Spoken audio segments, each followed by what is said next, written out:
We'll learn a very important law over here. Rabbi Akiva said that it is the Klal Gadol b'Torah. It's a big principle of the Torah, and that was Rabbi Akiva. And Hillel said that's the whole Torah Kula. It's the whole entire Torah. What is it? Love your neighbor as yourself. Let's go. It's in Kedoshim. And Kedoshim, we have here chapter 19. And we have chapter 19, sentence number 17, Yud Zayin. That's what we'll start off from. Learning Chumash now? We're learning Chumash. Yes, we are. Where? Vayikra. Kedoshim, Parshas Kedoshim, Vayikra, Yud Tes, Yud Zayin. Chapter 19, Yud Tes, sentence number Yud Zayin 17. Okay? Lo sisna es achicha bilavavecha.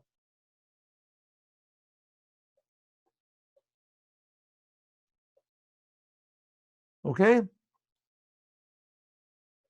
Lo sisna es achicha bilavavecha. Here we go. Lo sisna alav achicha bilavavecha. You should not hate your brother in your heart. You should not hate your brother in your heart. One of the meanings of this is that if there's somebody that you don't like, that you should talk to him about it. Rabbi Mendel Futafas used to say you have to talk. Lo matzati, it says, Lo matzati tov leguf mishtika. I didn't find anything better for a person's health than keeping quiet. And Rav Mendel Futafas says, I never found anything good to a person from keeping quiet. Don't keep quiet. Sometimes you hate somebody, you should let them know. Let them know. This is also for women? I'm sorry? This is also for women? This, if I'm a girl, it's counted too? Yes, of course. Of course. All the negative commandments refer to women also.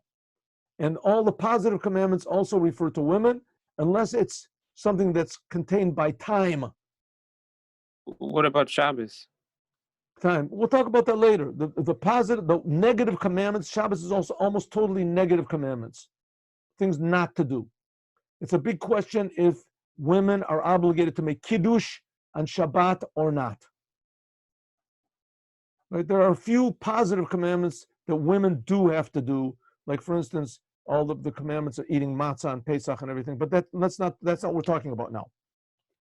Lo tisneas achicha bilavacha. Do not hate another Jew in your heart. It's a negative commandment. Hocheach tocheach et amitecha. Instead, what should you do? You should reprove your friend. You should tell him, listen, you did such and such a thing to me. I want to know why. I know people personally that they dislike other person because he did something bad to him, something really bad. Right? He called him something bad. He did a bad thing to him. He cheated him out of money. Instead of keeping it in his heart, finally, after one day, years, he hated this person. After one day, the person says, tell me, what's wrong? Why didn't you? I made a wedding. I invited you. Why don't you come? Why don't you come? He said, listen, I'll tell you why. You remember what you did to me? You remember this thing you did? You remember you stole money? You said that? I said, what? I didn't do such a thing. Where did you hear that I did this to you? You didn't pay me? No, because you owed me money. I didn't pay you all the money back. I thought it was an agreement that you owed me money. Oh, yeah, I guess you're right. But didn't you tell somebody else that I'm a thief, a liar? I said about something. Said, oh, I remember that. I was not talking about you. I was talking about the story that I heard from somebody about somebody. I wasn't talking about you. All of a sudden, the person realized, wow, 3 years. I know people that 20 years, 30 years, they hate their mother, they hate their father, they hate their brother for something that never even happened. So therefore, it's a good thing to get it out of your system and go to the other person in a calm way. If you can't do that, then call them up. And if you can't do that, at least write them a letter or tell somebody else to tell him. It says by Aaron HaKohen that he used to go with people that says, Rodev Shalom. B'talmidim shel Aaron HaKohen. He used to go to one person and he used to lie. He used to say, you know, I just talked to Shmerel. Shmerel who? Shmerel Grois. Listen, do me a favor. Don't mention this guy's name. I don't want to hear. He said, well, he really likes you. He's really your friend. He likes me. He likes me. I can't stand him. He says, listen, he says he's really embarrassed about what he did, you know, that he called you a fool that day. And he really is, he would really like to apologize in front. I said, really does? He said, yeah, he thinks he's just a wonderful person. He was just in a bad mood that day. He really said that? The fact is, he didn't really say that. He didn't say it. But Aaron would lie. Then after that, he would go to Shmerel Grois, who says, you know, Shmerel, I just went to talk to this other, to the guy, you know, Beryl, the what you call him. He said he loves you. He thinks you're so great. Really? That's what he said? Yeah. Right? It's really not true. He says, but he's just so ashamed. He doesn't want to talk to you.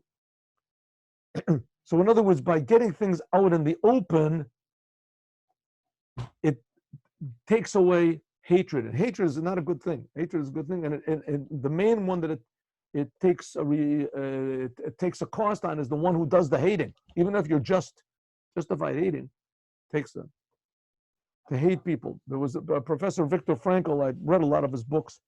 He said that he never remembered any bad thing that was done to him, which was pretty good because he was in the Holocaust and terrible things were done. His wife got killed, his father, his mother, he had a brother that killed. Said he never remembered the bad things that were done, and he never forgot good things that were done to him. Because remembering bad things just eats you up. So that's what it says. Don't hate your brother in your heart, but you should reprove him. Tell the other person what you think is wrong. What do you think you did wrong? And do not bear hatred on this person. Let's look at Rashi. Lo tisa alav chet. Do not bear any sin. What type of sin will you bear? What type? It says this goes on when you're reproving. Reproving means telling the other person what terrible things he's done. Right? You hate the person because he did a terrible thing. Tell him. Go to him and tell him. When should you tell him? So it says that's what it means. Lo tisalav chet. It's very important how you tell the person that he did something wrong. Lo talbin et panav barabim. Do not embarrass him in public. You should tell him that he did something wrong, right? If he did something wrong to you, he owed you money, he didn't pay you back, he said a bad thing about you, he did whatever it was, he's dishonest at this, tell him, but tell him in private. Don't let anybody else hear. That's what it says. You should reprove, tell the other person off if he did something wrong. But lo tisalav chet, don't do it in public. Don't do it in a way that he's going to be shamed. Very important not to shame other people. You can never tell what terrible repercussions this will have if you to make a person shame. One of the most important things that there are in human personality, let's not call it important, one of the most powerful things there are in a person's personality is what other people think about him. What people think about you is a very, very strong, deep motivation, maybe the deepest of all. We talked about this before. Rabbi Yochanan ben Zakkai, as he was laying on his deathbed, said to his pupils said to him, give us the last parting words. And he said, you should be afraid of God like you're afraid of people. And they said, that's all? He said, you should know that before a person doesn't know. He was talking to these people were great scholars, Talmudei Chacham. Rabbi Yochanan ben Zakkai, he was like in the beginning of the Tanaim, after the destruction of the temple, everything came from Rabbi Yochanan ben Zakkai. So he said to his pupils, you should fear God like you fear man. He said, you should know, and they said, that's all? He said, you should know that before a person does a sin, he thinks, I hope nobody sees me. In other words, being afraid of God, we know we're afraid of God, we're religious people, holy people, but the fact is that what other people think is a deeper, incomprehensible effect on us. So therefore, it's very important not to embarrass someone in front of others, because that's the thing a person can never get over. Next, what's part of this idea that's going to be said in just a moment? Loving your friend as yourself. Lo tikon v'lo titor. Don't take revenge and don't bear a grudge. Et b'nei amecha, to a Jew. V'ahavta l'recha kamocha, and you should love your neighbor as yourself. Ani Hashem, I am God. What does it have to add over here that I am God for? And we know that, of course, this God is saying this. We'll see. Lo tikom v'lo titor. You should not take revenge and you should not bear a grudge. An interesting story I'll tell you before we talk about the Rashi. My wife has a good friend, and she has her grandchildren were over. And they were fighting over a bicycle or something. One of them is 5 and the other one is 3. The one that's 5 was bigger, he was stronger. And he took the bicycle. He took the bicycle, and it was the other one's turn. He took 2 turns, whatever it was anyway. So he took the bicycle away from the 5-year-old. The 3-year-old screamed at him, I'm gonna get you. I'll show you. I'm gonna get you back. I'm gonna get you. So his grandmother said to the 3-year-old, Mendy, you shouldn't do that. He said, why? He took the bicycle from me. I'm gonna get him back. He said, no. You're not allowed to take revenge. You can't take revenge. It says lo titor. You can't take revenge. No tikum, I'm sorry. No tikum. You can't take nakama. You're not allowed to take revenge. So the 3-year-old said, okay. He said, tell me, where does it say that? He says, it says it in the Torah. Look, don't take revenge, lo tikum. So the 3-year-old said, okay, good. He went away. 3 or 4 minutes, he came back to his grandmother and he said, the Torah is really hard, huh? The Torah is really hard. In other words, inside of his mind, he really wants to take revenge from his brother. No, the Torah says I shouldn't do it. But I really want to do it. The Torah says I shouldn't do it. Huh? Okay, hearing the Torah says is not such a big motivation. This kid, his emotions are really, churning. And he really took the bicycle from him, and he really deserves it. But you're not allowed to take revenge. He says this little tiny voice that says the Torah says you're not allowed to. This is going against this huge voice that says get revenge, do something, don't let him get away with it. So he said the Torah is really hard, isn't it? And the fact is it is hard. Lo takum tikum v'lo titor. Let's look at Rashi. Lo tikum. What does it mean? Lo takum. Omar lo. He says to a person, Hash ileni mag lecha. Please loan me your axe.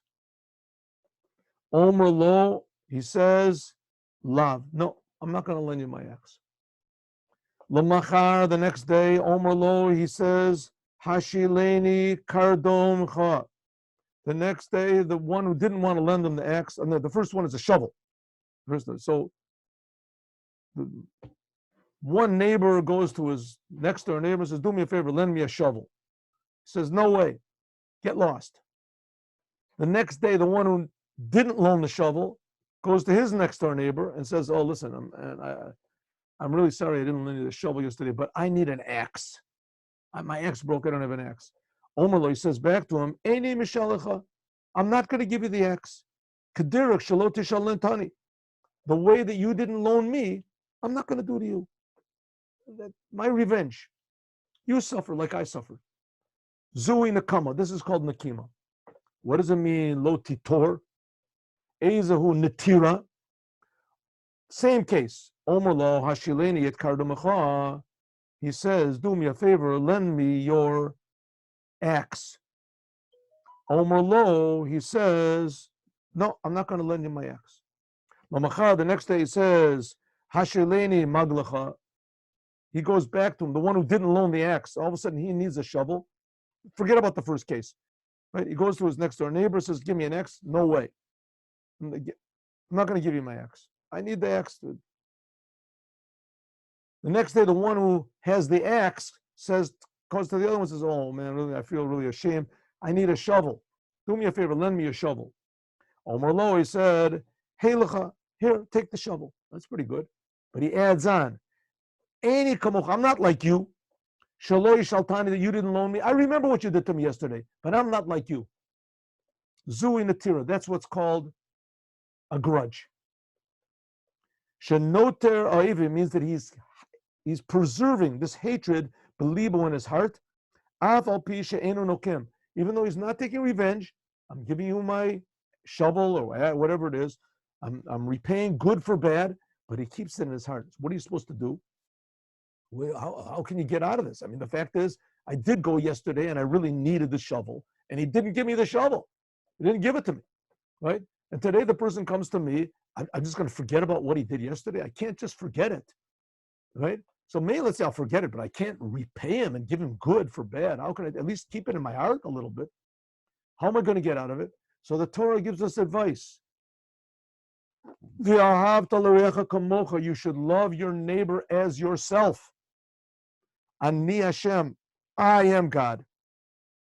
Rashi, you should love your neighbor as yourself. Omer Rabbi Akiva, says Rabbi Akiva, Ze klal gadol b'Torah. This is a big principle in the Torah. What does this mean? What's Rabbi Akiva trying to say? Rabbi Akiva tries to say, this is not just a general principle. In this case, you have to use this. In order to get rid of bad things, you have to love the other person. No, it's a general principle in the whole Torah. Whole Torah, don't think about yourself. Right? That's what we learned over here with Antigonus Sochel. Don't think about yourself. Think about the other person. How can you think about the other person? How can you love another person? How can you have, everybody talks about it in Chabad also, Ahavas Yisrael. How can you love them? So the answer is very simple. The answer is simple. To do it is maybe not so simple, but the answer is simple. To see something good in the other person.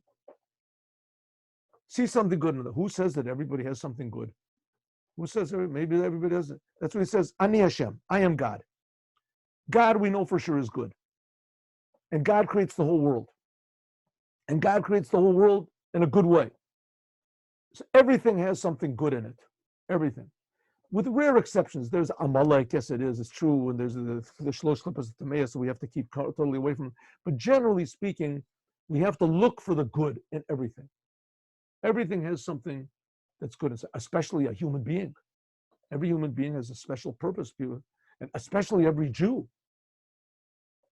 So when you look for the good inside of another person, and you look for the uniqueness inside of the other person, and even if you don't find it, at least you believe it's there because it's there. God creates him. Ani Hashem. Ani Hashem. God is telling you that in every single person there's something lovable. There's something precious. Look for that thing. And if you don't find it, at least believe it. Then if you do that, if you concentrate on that part, the good part, then the bad things the person does won't be in your mind. You can remove your mind. You have what to remove your mind to, not from. So that's what we learned today. The loving, and the Rabbi Akiva says that this is a klal gadol b'Torah. This is a general principle of the Torah. But the Rebbe asked an interesting question, and he says, one second, if this is really a general principle of the Torah, then what do you need all the other things for? All these other things about don't steal and don't hate other people, don't kill. What do you need all these other laws for? Just one law. It should be one law. Love your neighbor as yourself. The golden rule. Love your neighbor as yourself. So the Rebbe said, you're right, could be. And that's why Rabbi Akiva said, this is a klal gadol. This is the general attitude you should have in all the laws of the Torah. In other words, the reason you don't steal, you don't lie, you don't cheat another person, the reason behind this is not just because you're doing what God says. That's wonderful. But it should also be that you have a value, that you value the other person. That another person is also a human being. It's not that another person is like a pair of tefillin. You just do what God says to do with it. It's a human being, and because of that, you have to have special value for the other human being. That's what it's saying. Love your neighbor as yourself. If you have love for another person, then you will have a tool. You'll have the power not to take revenge, not to hate others, not to see the bad things they do, and to remove it and think only of the good. That's the lesson in Chumash today. And now we're going to learn Basar v'chalav.